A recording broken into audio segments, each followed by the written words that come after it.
Hi there, I'm Dr. Myrdalis Diaz-Ramirez, and this is the Design Your Physician Life podcast. Welcome to this episode brought to you by our Maxillary Mastermind, an exclusive mastermind for physician entrepreneurs and underserved business advisors. Today, we have actually their own attorney, Clint Coons, real estate investor from Anderson Business Advisors. We had a great conversation with Mr. Coons about designing your real estate asset protection, some strategies for physicians. Are you ready? Let's go. Welcome to the Design Your Physician Life podcast, where you will get excited about being a physician, learn the tools that can help boost your success, and great tips from successful doctors. Join us to unlock the keys to an amazing physician life. And now, here's your host, Dr. Myrdalis Diaz-Ramirez.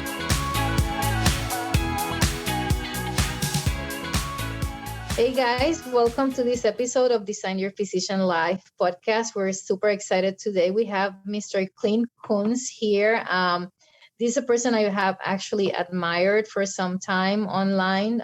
He is an author. He's actually going to be releasing his second book shortly. It's called Next Level Real Estate Asset Protection, coming this October 2022.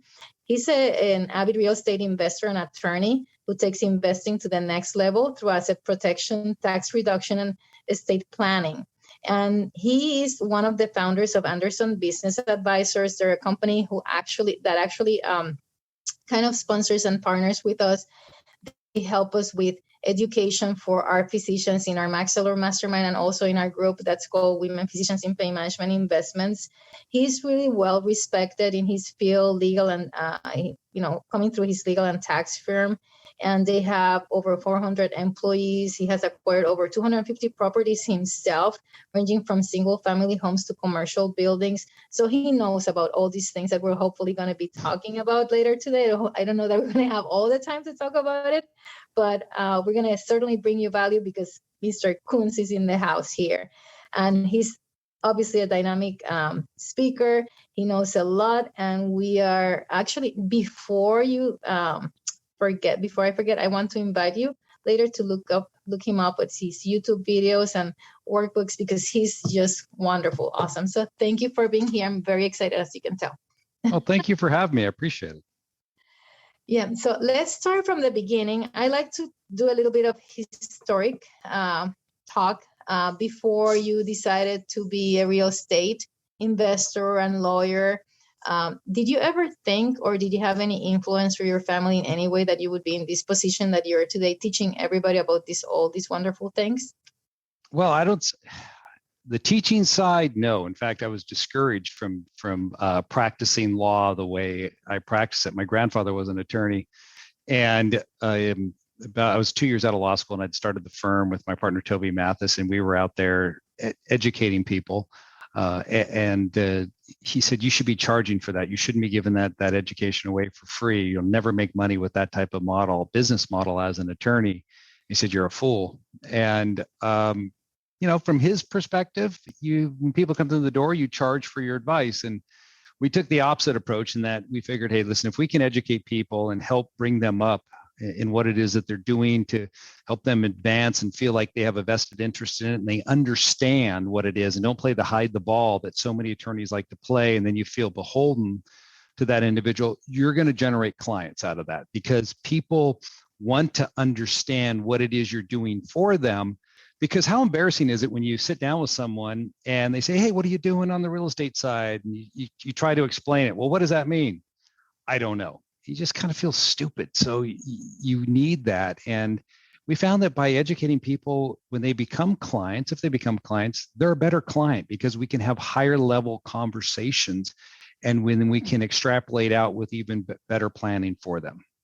Yeah, I think it would be more productive, right? Like they're right to business. Okay, you know this, and then let's just get this going. You don't have to go through all that stuff. So actually, I think that's a good business idea, just getting all that out of the way. So you have a grandfather who was a lawyer, an attorney, you say. And did you always know that you wanted to be a lawyer yourself? No, I thought actually I was going to be a contractor.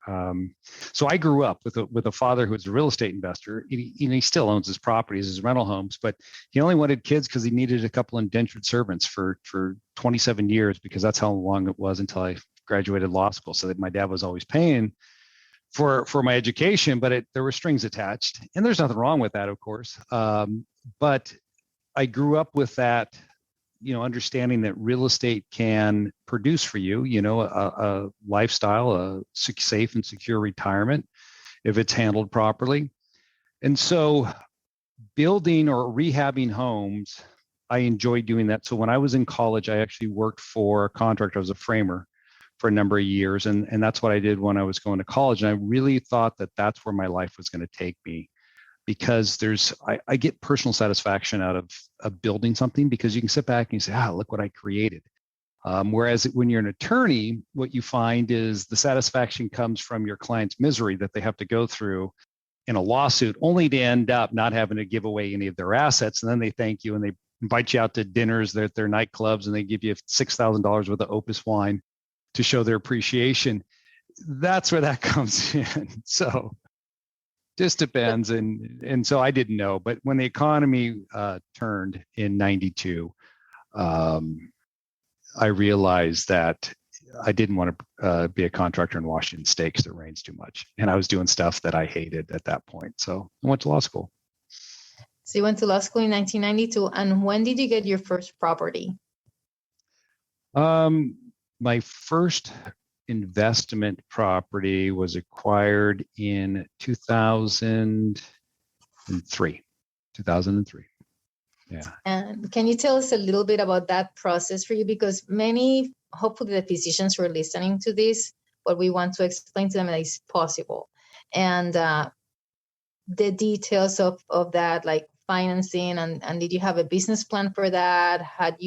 Given that your father was already a real estate investor, was there a process that came with you already when you went to purchase your first property, or did you say, okay, you know what, I'm just going to purchase this and make it work? How was that?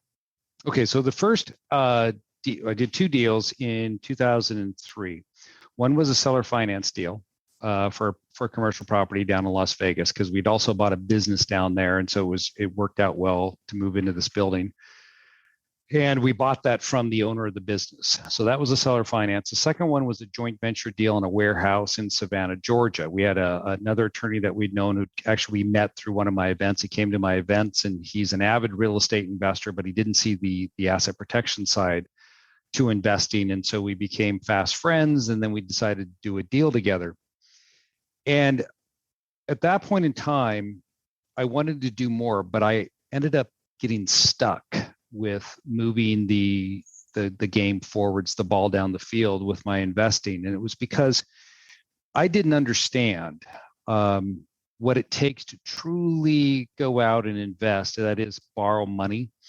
Because when I was running my business at the time, we were focused on tax planning. And see, I always refer to this as, when it comes to real estate investing or business planning, if you're growing a business, there's three aspects you need to be aware of. One is asset protection, liability protection. Second is going to be taxes, of course.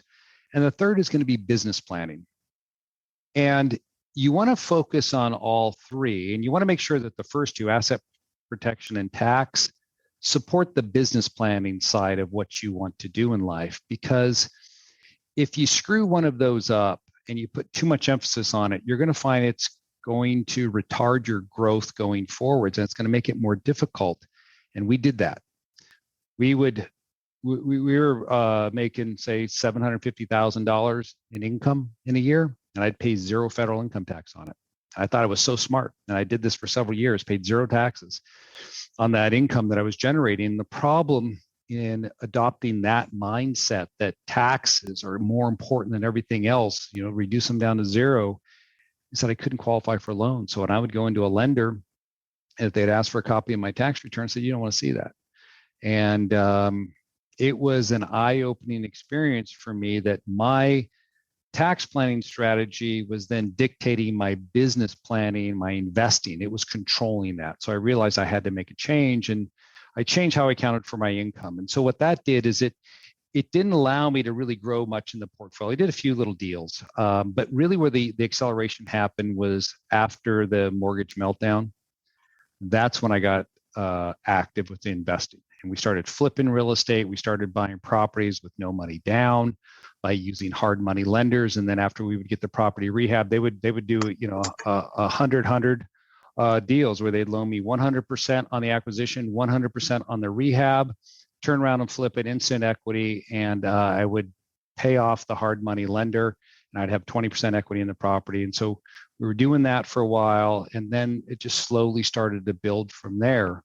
I know in my bio, it says 250 properties. I'm well over 300 properties now, close to 600 doors and a lot of different types of investments. And it's just something that, you know, you hit this tipping point where you go from doing, you know, a single family deal here, maybe next time it's 2 or 3 deals. And then I found myself about 6-7 years ago, we were buying 50 homes at a time. And that was a, you know, mindset shift. You're like, oh gosh, 50 homes. Well, it's only zeros, right? It's all it comes down to.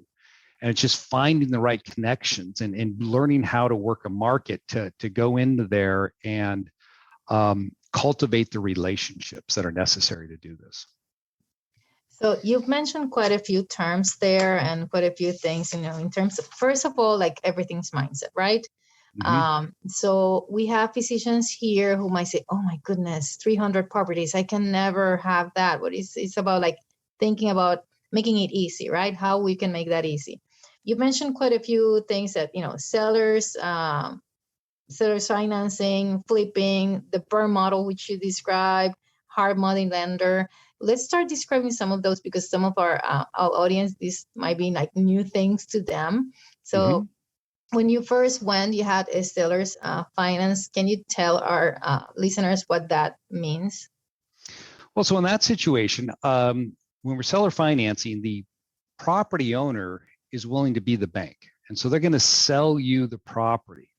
And there's a real advantage to seller financing, not only for the buyer, but also for the seller, because if the seller doesn't have any place to reposition those funds, and in this type of market right now, that's a real problem. If you find a seller who wants out, but where are you going to put the money? I mean, on one of our apartment buildings that we acquired last year, we had a hedge fund come in. We bought it. I'm going to throw another term at you. We bought it at a 16 cap, and they were willing to buy it from us at a 4 cap rate.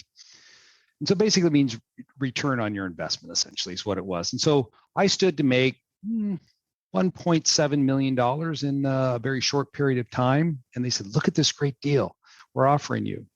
But the problem is, as a seller, I had nowhere where I could put that money that would generate that type of return that I was getting off my investment. So when you're seller financing, okay, you can get it and just pay half of it in taxes, right? Exactly. And then you just sit on the rest and you make zero money and you lose money because inflation is out of control. So you're going backwards every month.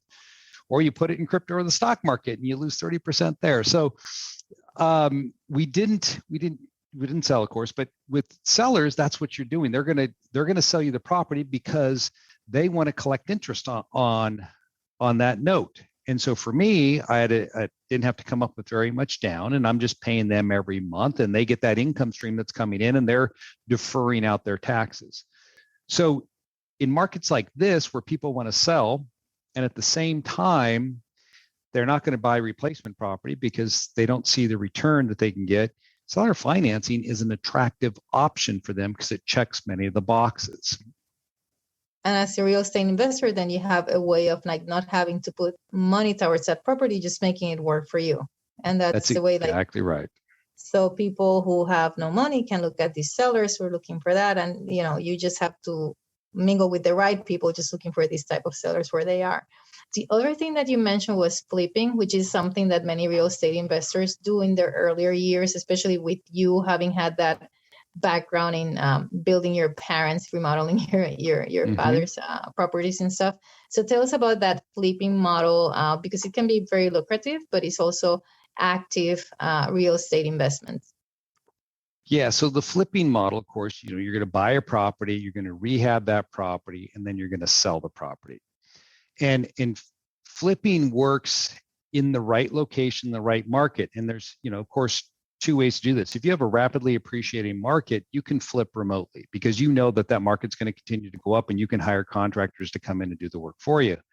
And you can still make money. But when you hit a transitionary period in a market where it's no longer rapidly accelerating, then you've got risk there. And so then it comes down to how much time do you want to invest in that particular activity? Because now it's going to be more of your time, sweat equity that's going to go into it to make up what's going to happen potentially on the back end. So flipping is you're just buying properties, remodeling them. You don't intend to rent them out, and you want to sell.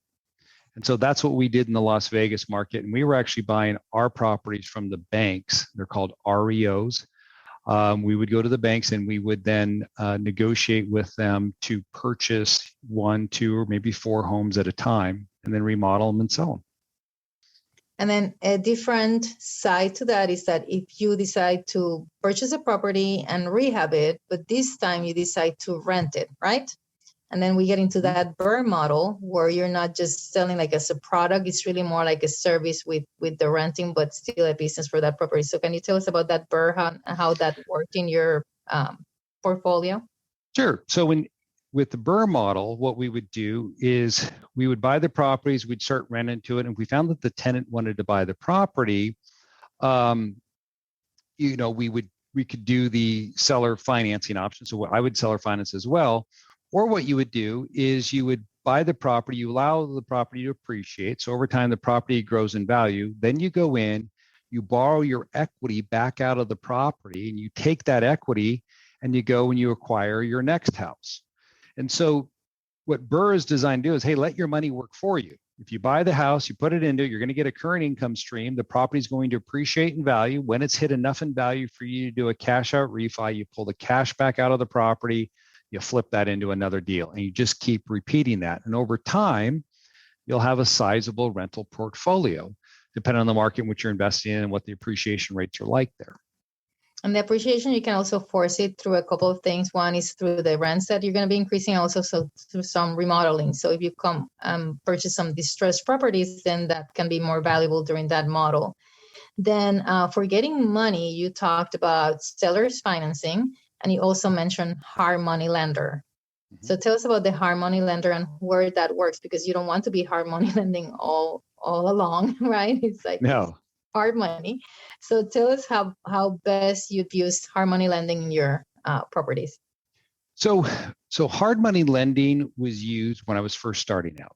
And if you have somebody that's willing to loan you the money, right, and then their money's at risk, not yours. And so I would take advantage of that. And if the numbers worked out right, you would find a lender who's willing to tie up their funds in your deal and hopefully, typically it's going to be a short period of time. Hard money lenders do not want their money tied up for more than 4 or 5 months at a time, because they make their money on points they charge for the loan. And of course, the interest rate. And the interest rate is going to be higher when you're using hard money, because there's more risk in it for that lender when they're loaning you those funds. But where it works is when you know that when the deal's done, if you've rehabbed the property, that you're able to go in and use traditional financing. Okay, maybe a qualified mortgage, or maybe it's even a non-qualified mortgage, which is going to be at a lower rate than the hard money lender. You're going to refinance that out. So you go in, you apply for a traditional loan at a lower interest rate. That money then goes and pays off your hard money lender. And so this allows you to get into more deals because you're not having to use your cash as much. If you're looking at hard money lenders right now, there's a lot of different lenders out there, and the rates are going to depend upon your personal credit score, the types of deals that you're investing in, how much you need down. Are they going to loan the full purchase price? And so when you see terms like 90-60, what that means is you get 90% of the purchase price and they'll loan you 60% of the rehab. So that's going to be a better interest rate than someone that says we'll do 190, which is 100% of the purchase price and 90% of the rehab. There's more risk for the lender in that position. So hard money lenders, they serve a great aspect or position in the market. And I have clients that are actually hard money lenders as well that do very well. So we've talked about many things, mainly about real estate. First, which type of properties you've been involved, like in commercial, different types of commercial, different types of residential, more active, how to get all this money. Okay, so you have all these properties, or you're thinking about getting these properties. Let's protect them, and let's protect us, right? That's where your main work as a real estate investor and attorney is, as servicing through the Anderson Business Advisors. So I'm a physician, and I'm thinking about getting a property for investment. I come to you, and what 3 things are you going to tell me that I really have to first be ready? And those, I understand that it might not be even related to the real estate property. Like, we have to get some other things in place even before we're talking about business, correct? Correct. So typically when I'm working with a physician, I find a commonality there. A lot of them are heavily into equities and not so much into real estate. They typically haven't yet set up an estate plan, and that's really important.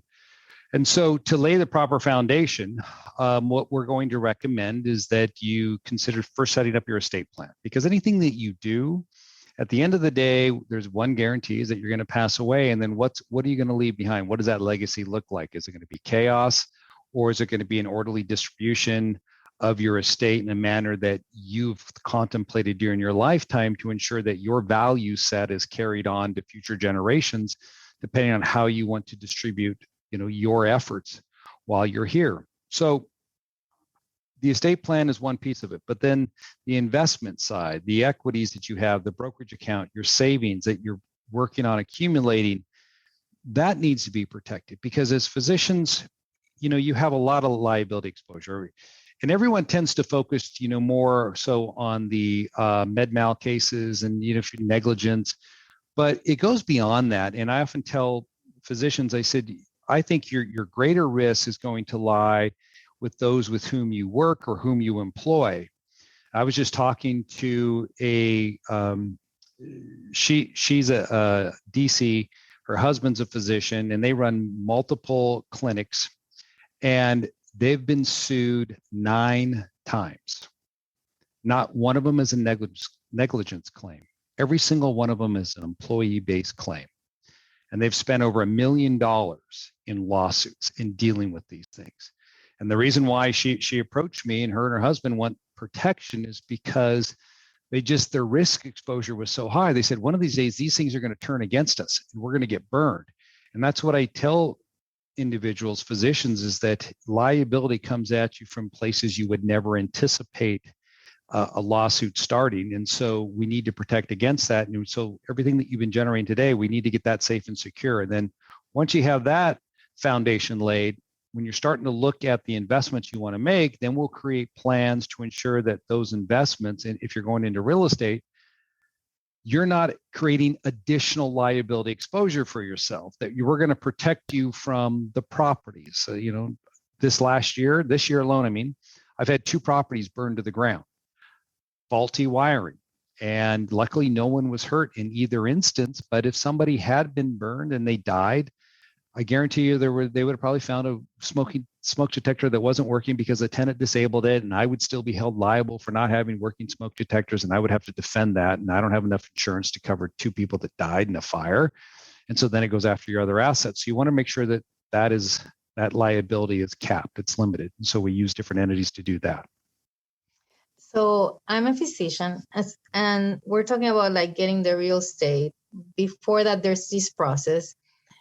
I think like first, as soon as whatever you decide to do in your life, you have to get this program, right? Like you have to get your trust, your distributions, everything for your family, the protection, the insurances, and all those things.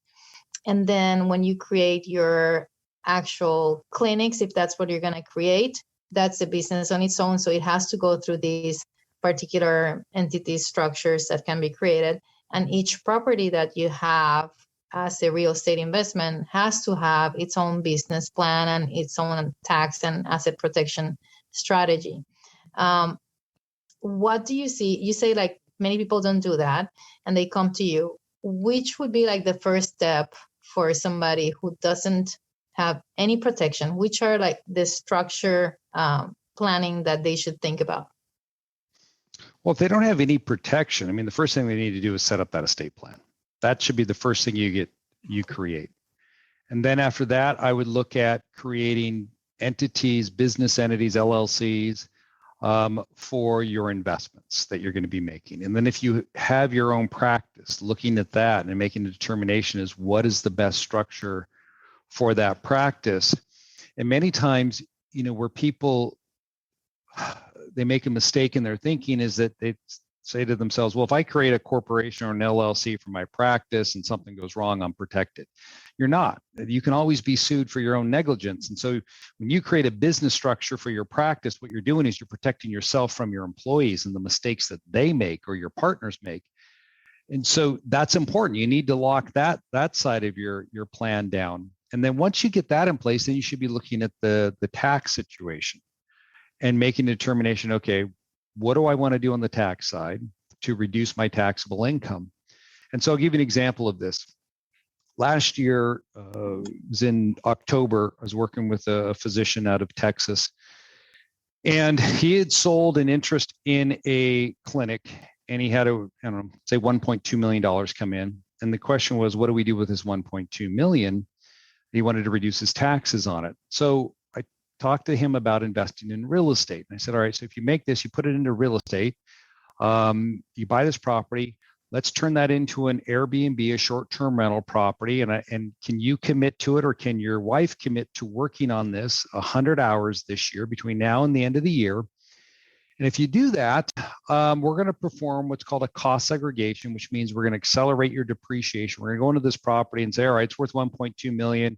You get a $600,000 tax deduction this year, and you can take that $600,000 tax deduction and you can apply that to the gains you made on that clinic. So we can wipe out for you about $275,000 in taxes that you're going to owe, or $200,000 in taxes. And he was just shocked. He goes, you can do that? I said, absolutely. He said, but I don't want to run Airbnbs. I said, well, you got to do a little bit of work with me here, at least for this year. Then next year, I don't care what you do with the property. You can turn it into a long-term rental. You can let it be professionally managed, but there's a little bit of effort that I require from you if you want to see this type of return in tax savings. And so when we're working with someone, that's what we're going to be looking at as well, is what opportunities are there to help them on the tax front. The nice thing about taking deductions that I just described is that when you're continuing to grow, if you want to work with, the qualified mortgage market with traditional lenders, and you're not going the non-qualified route because you're going to get those lower interest rates, you're going to want to show that you make income. And so you want your tax returns to reflect, hey, I'm a strong, solid borrower. Look at the money I'm bringing in. And the types of deductions that your CPA or your advisor like Anderson recommends to you can either hurt or help you. And as I told you at the beginning of our conversation, I made the wrong choices with mine, and it hurt me when I went to borrow. And I since learned from that. So now we really focus in on what are the right choices for people to make when it comes to growing their business.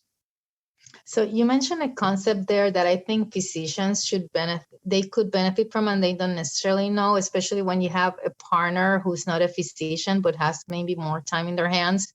When you're buying this property, which is the reps, real estate professional status, can you talk a little bit about that? Because that's the work that you have to put, and it's just for a short period of time. And then depending, there's some regulations about it. Can you detail that a little bit? Because that's part of the strategy. Yeah, so there's two different ways in which you can take real estate, rental real estate, and use the paper losses, which come from depreciation predominantly, and offset your W-2 income or your physician income. One is to have a spouse qualify as a real estate professional. And that implies that your spouse spends 50% of their time and 750 hours a year on real estate related activities. Maybe your spouse is a broker or real estate agent. Check. And then on top of that, you need to spend, that individual must spend at least 500 hours, which is a safe harbor, on your personal real estate that you currently own. Now, for a lot of physicians, that's a huge hurdle. That's a big time commitment. They have a spouse that's also a physician or professional. And so neither one of them could pass that test to be a real estate professional. So that's why I reference the other physician I'm working with, is that the real estate professional is really for those long-term rental holds where you're going to be renting it out on an annual basis to someone. So if we don't want to have to go through that rigorous test, you can then opt to engage in short-term rental, which is the average rental period of 7 days or less, as long as it averages out to that. Then you don't need to qualify as a real estate professional, because when you rent out a property on average 7 days or less, it's no longer subject to Section 469 passive activity loss rules, because this is considered to be a real estate trade or business that you're running. So it's a different area of the code now that you get pushed into. And in order for you to harvest the tax benefits associated with your real estate, if it's a short-term rental, the requirement is that essentially if you spend 100 hours and you're spending more time than anyone else on your investments, then it doesn't matter if you're a real estate professional or not, because it's considered a trade or business, then the losses that you're harvesting through that real estate can be used now to offset their ordinary losses. They can be used to offset your other income. So it's a great strategy. And if you look this up, you'll see more and more people talking about it. We've been talking about it for years and using it as part of our repertoire of tax strategies for our clients. And now it's really starting to gain momentum because other people are catching on and going, whoa, didn't see this. This is awesome. And so it's something that if you're a physician and your time is limited, then you should look at the short-term rental market. And you only have to do it for a year. After that, it doesn't matter. Just that 1 year. These 100 hours, could you like crush them in less than 3 weeks, get them done, and then get somebody else to manage your property? No, you're going to have to do that for the first year. You have to do all that for the first year. You got to be in control and manage it for the first year. After that, you can back off. You're free to go. You're free to go. Yeah. So I went to you and I have my trust and everything is in place. I had my LLC for my office, medical office, and now I'm going to purchase this Airbnb in this wonderful place that doesn't have any other risk, so that's going to be so successful. So let's talk about a structure that would be a good way of protecting this property. What would be like that, starting from the trust below? How does that process go? So the first thing I'm going to recommend if you're going to start investing is that we set up your structure so that you're anonymous, meaning if someone looks at your business entity that holds this investment, they're not going to be able to find you through that business entity. And this is where I think a lot of people make a significant error in their planning, is that they will say I was going to buy a piece of property in Florida. I jump on the SunBiz. I set up a limited liability company on SunBiz. I come to a page and it asks me, well, who's the manager? Who's the member of this LLC? And then I put my name on there. Yes, and your address. And now let's fast forward a year and a half later. You have a disgruntled tenant that you're evicting from your property. And they decide that they're going to assassinate your character on social media. So they jump on there and they try to impugn your character as a physician, say that you treated them and you were horrible and you did all these nasty things to them. Or maybe they call your spouse and they say they're having an affair with you, or they contact the hospital that you work with and they say you discriminate, and they start throwing up all these buzzwords now that get people all nervous and stuff, and they don't want to associate with you. And so they destroy your life. What can you do about it? Not much. I have my Airbnb, right, where I can live out from. It's going to give me all the passive income I want. Yeah, you're right. So you go back to that. But they try to destroy your business life. They try to destroy your personal life. And I forgot I went on SunBiz and I put it under my name too. Yeah. So we won't do that. So what we'll do is we'll set up an entity. Wyoming is typically what we use. We set up an LLC in Wyoming. You're the manager of, you're the member of, it doesn't have your address on it.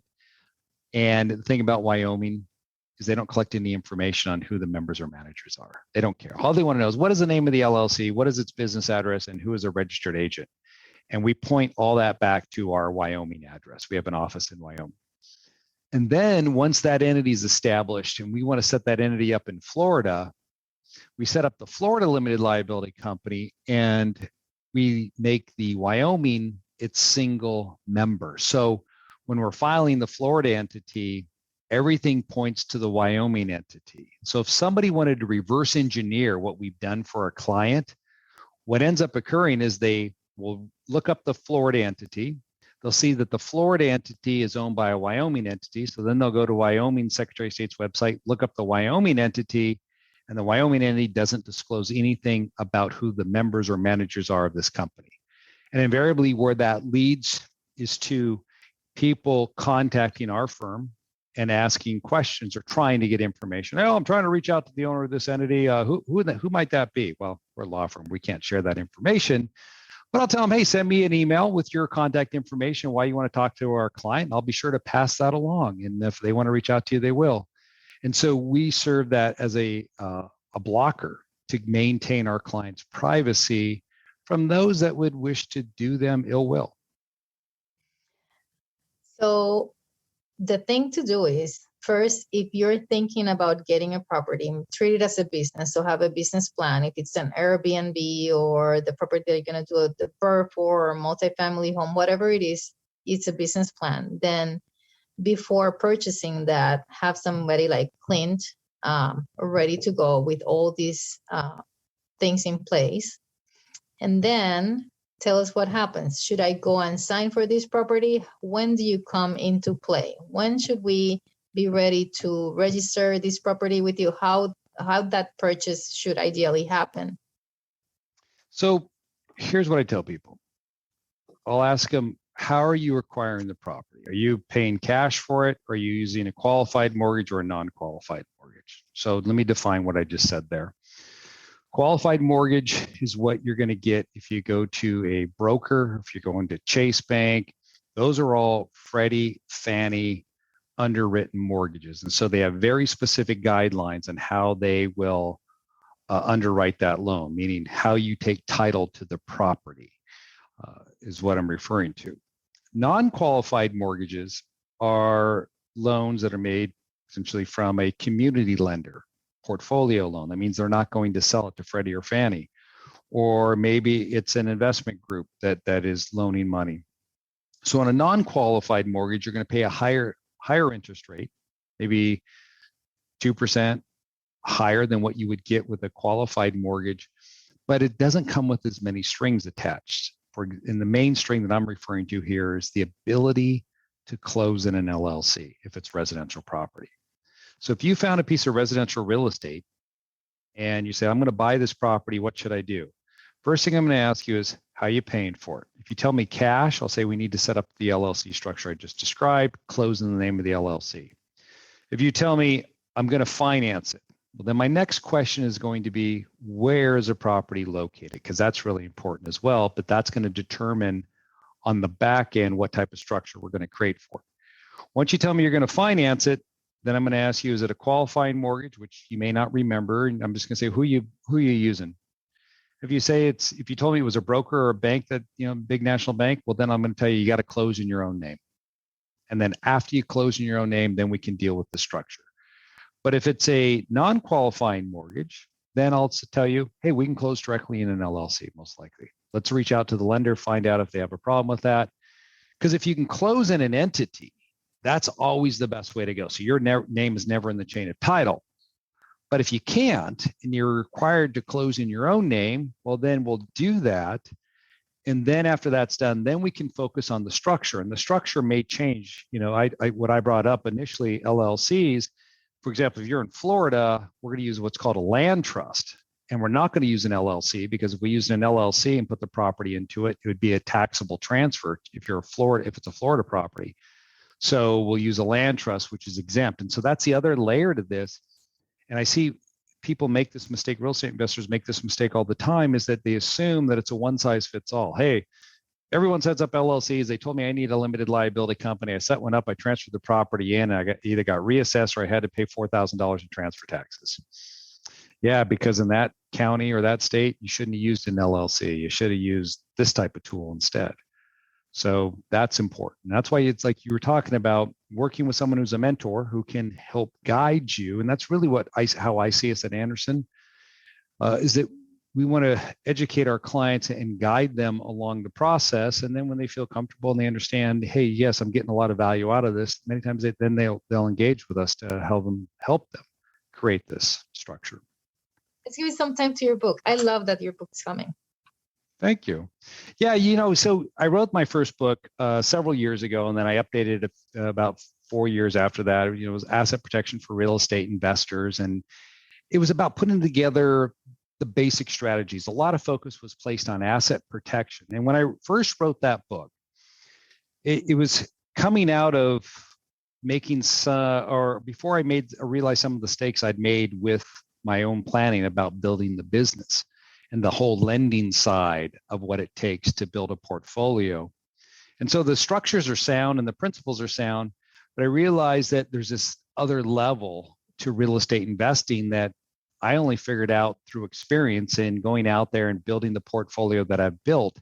And so I realized I needed to revisit this topic. And that's why, I came up with the title, The Next Level, because it's really about that when you're ready to go out there and start investing and you want to be serious about it, there's certain structures and ways you approach your structuring that you need to be conscious of.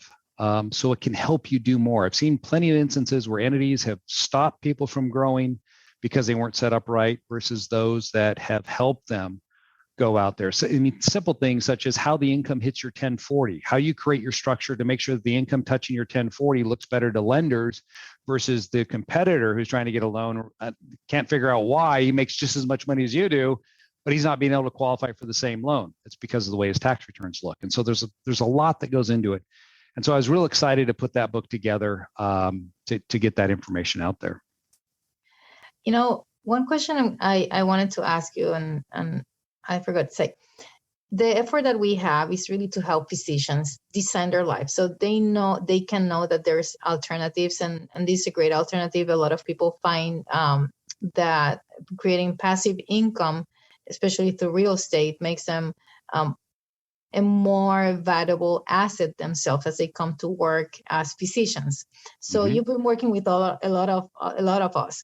Have you seen that affect the way that their happiness is? Like how they translate when you have physicians who come to you, they're lost, they don't know what to do, they finally get the things organized. How do you see that the transformation of that physician, how they present to their families, how they present to their patients?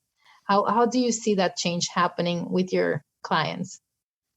They stand a little straighter because the pressures of life have been removed from their shoulders, because you come out of school, you have debt many times, it's there, and then you're already behind, right? Meaning that you've got friends that have been out there working for 8 years and they're ahead of you in life.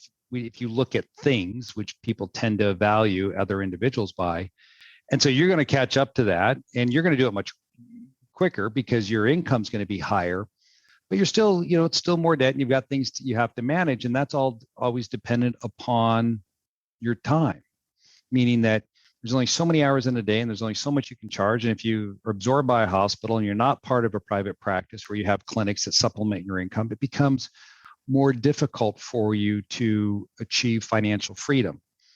And so when you start investing in real estate, what I found is that transformation begins to take place. I mean, look at Kenji, he's always smiling, okay? Because he's talking about Kenji Asakura, a physician and mutual friend. Yes, he's happy because he knows that what he does now is driven not because he has to. It's driven from passion, that he wants to do it. And when you achieve that through your investing, you'll feel that. I felt that when it turned the corner. I realized, hey, I make more money off my real estate than I do practicing. It's just like I could walk away from this tomorrow if I wanted to.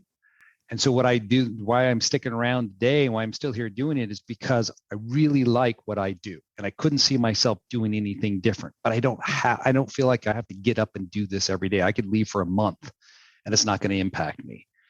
And that's what I think is so important for people to see, that other side of life, and that they can get there. It's just that mindset. And once you get the taste of it, our daughter, She is 24 years old. She has 4 rental properties right now. And granted, it helps having a father that buys a lot of real estate to sell her deals. But she came to me and she said, Dad, I want to buy properties from you. And I said, great. All right. So I'll sell your properties. And, we manage them for her, or she rides us hard to keep managing the real estate to her best interest. But the point is she understands it. And she's got this whole timeline. She said, within this year, I will have replaced all my income. And she just does the math, and I think that is instrumental, or is a value, and it's indicative of what it can do for people. So it's not only education that we're giving to ourselves as physicians, it's education that our kids are inheriting, and that we can teach them. So maybe you don't want to leave money for your kids, right? Because you want them to do it on their own. But just having this knowledge will really help all your family. So thank you very much for being here today. Thank you for that book is coming up in October now, 2022. All the teaching that you do online, all the work that you do for our members in our mastermind and our groups. And tell us, if people want to really find you, where should they go to? Well, they can, as you said, they can look me up on YouTube. Just type in Clint Coons Asset Protection. Will bring you to my channel. I got a lot of information there. But I think more importantly, that. Yes, you're right. That's how you found me. Yeah. If you want to learn more, I would actually invite you to one of my tax and asset protection events for investors. It's to come to the event. It's completely free. We teach these events, myself and my partner Toby Mathis, on a Saturday. It's from 9 to 4 p.m. Pacific time, and we go into the concepts that we've been talking about in detail, but showing you how it all works. And it's designed to educate people, to help them to get them to the point where they feel comfortable with setting up the structures, how to operate them, what are the benefits that come from them. And I think it's important that you take that on, because if you want to invest in real estate, you need to treat it as a business. That's just it. It is a business. And so many people, if they don't have that business mindset, they're not going to achieve the success that they're hoping for. And we're going to teach you about that. And if you want to join it, be happy to have you there. And when you're on there, you're going to get questions answered, because I bring in several of our attorneys. We didn't talk about this, but my firm, we have offices in a few different states. I have 500 employees. We have CPAs, tax bookkeepers, tax strategists, attorneys that work for me and my partner. And I bring several of them on with me on the event, and they monitor the questions. And so not only am I educating, we're also there. We're pumping out probably 1,400 questions we're answering every time we teach one of these events, from tax and asset protection, estate plan, and related. So there's a wealth of opportunities for you to educate yourself further. And I've been there too, and I have to tell you, it's amazing. And if you decide to go, please bring your partner. Don't go alone to those meetings, because it has to be a family affair. If you're going into this, I believe that you should have your partner involved, so that they really are with you. They don't have to be realtors, they don't have to be real estate, but they really have to understand what you guys are trying to do for your whole family. So thank you very much for being here, and I hope to see you soon again. Absolutely. Thank you for having me. This has been great. Well, guys, that's it for today. Stay tuned for more of our Design Your Physician Life podcast, which was brought to you today by our Max Salud Mastermind, an exclusive mastermind for physician entrepreneurs and Anderson Business Advisors. We actually had Mr. Clint Coons from Anderson Business Advisors here with us today. It was amazing. If you want to reach them, go to andersonbusiness.com. That's ANDERSONBUSINESS.com. We will continue to bring you useful resources to develop your physician entrepreneur life, like we did today with Mr. Coons, and much more. Thank you for joining us. We hope you had a great time as we did. Stay in touch with us. Visit our website, www.maxsalure.com. I think you don't have to use the www anymore, but go maxsalure.com. That's MAXALLURE. And please don't forget to subscribe to our podcast, like us, give us 5 stars, and share the love with your friends and your colleagues. See you then. Bye. Please remember that Design is not providing specific financial, medical, or career advice. Our only intent is to stimulate your appetite for growth by sharing our experience and those of our speakers, coaches, and guests. Your personal growth and success will be unique to your circumstances and your hard work. We sincerely hope you enjoyed the show and look forward to seeing you next week.